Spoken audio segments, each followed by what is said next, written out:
Salutations and good morrow everyone, and welcome back to another Grounded update video. I know I'm a few days late on this update, but I thought I would let you guys know all about it just in case some of you guys may have missed all the changes that happened to the brand new, newly released Hot and Hazy update that came out last Wednesday, and that was super duper fun, and that a ton of people have been enjoying ever since it came out. So let's hop in, let's read about what changed, but before we do, make sure you guys hit that like button. Please don't forget to subscribe, and leave me a comment down below if you guys are enjoying the brand new Hot and Hazy update to Grounded. So let's hop in. It says patch 11 has been released, or patch 11.1 has been released for all players. Please update your game when you see that this update is available to receive the following changes and fixes. Changes. A full colony of ants will no longer spawn and try to sleep in the same spot in the ant hill when sleeping.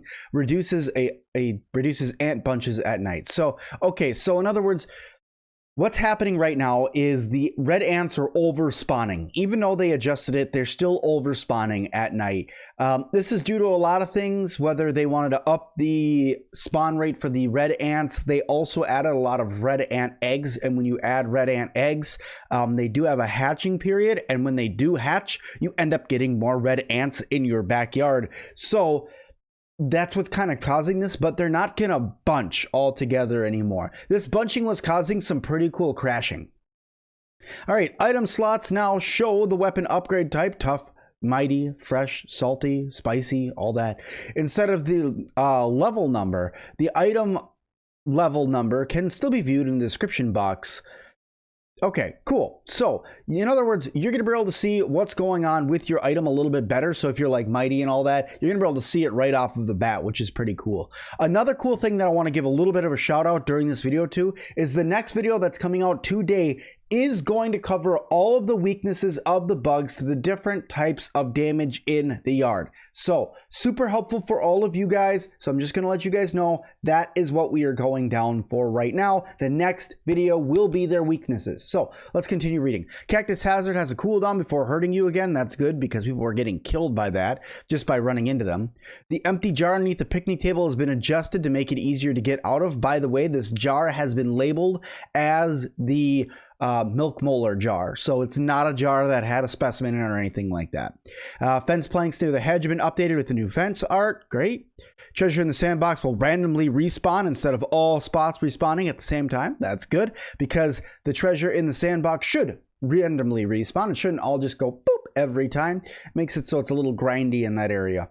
Repair costs for Salt, Morningstar, and Mint Mace have now are now equivalated. Okay, so they adjusted those repair costs. That's good. All right, bug fixes all platforms. Major issues: fixed a crash related to equipping and unequipping items. Fixed a crash related to bases. Fixed a crash related to creature pathing.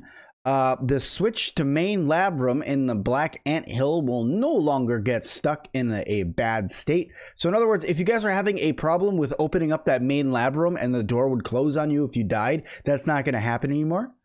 Under construction tape blocking the Hot and Hazy areas has officially been removed. Fantastic. That is awesome. That lets us know that that area is done. So we're able to go over there now. Sweet. All right, world. Walls. Crenolate again. I don't know what that word means. I'm sorry. Guys, help me out. Comments, help me out. I don't know. I'm sorry. Temp burgle quest text is no longer temp. Cool. You can no longer purchase some milk molar upgrades without having enough milk molars. Nice. Duplicate entries for Pebblet Foundation and Shovel Plus no longer show in the Burgle Swap Shop. If you were trying to load a save from 10.0 or earlier, that has collected the old paint can Burgle chip. Yep, because the old paint can Burgle chip is no longer there. Tech Burgle chip quests for chips in harder areas in the yard will no longer show up in the available quest lists early in the game. Sweet. Coup de Grace level 2 will now properly unlock if you find the clover second. Old saves with this issue will need to do the non-clover part again for it to unlock. Okay, guys, so that's a big one.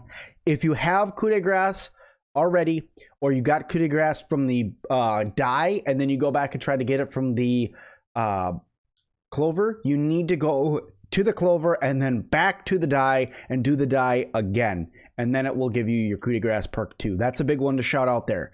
Improved client interaction consistency while crouched. Yeah, that's just a little quality of life change. Items, equipment, and resources. Arrow damage values are consistent across the same tier. New equipment from the Hot and Hazy update will now have the correct durability values. A little bit of UI fixes here. Hot pouch slots show the item count again. Sweet. Clients that unequipped an item or throw an item will have their hot pouch correctly refreshed. Good. Because we were having some issues with hot pouches. But really, all around, good little patch that they put out here. Nice and short one, but lots of changes. I like all the bug fixes that they already did. I'm assuming we're probably going to get another one of these sometime early or middle of this week. That's going to give us even more bug fixes because...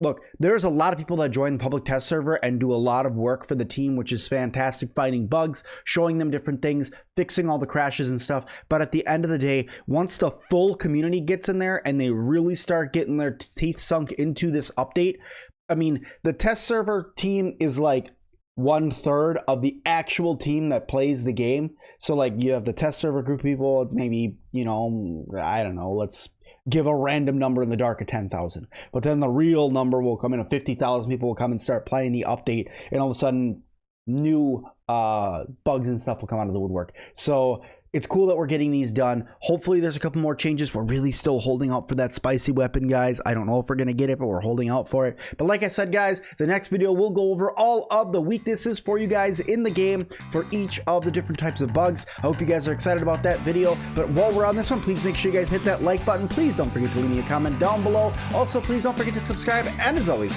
I'll see all of you guys in the next one.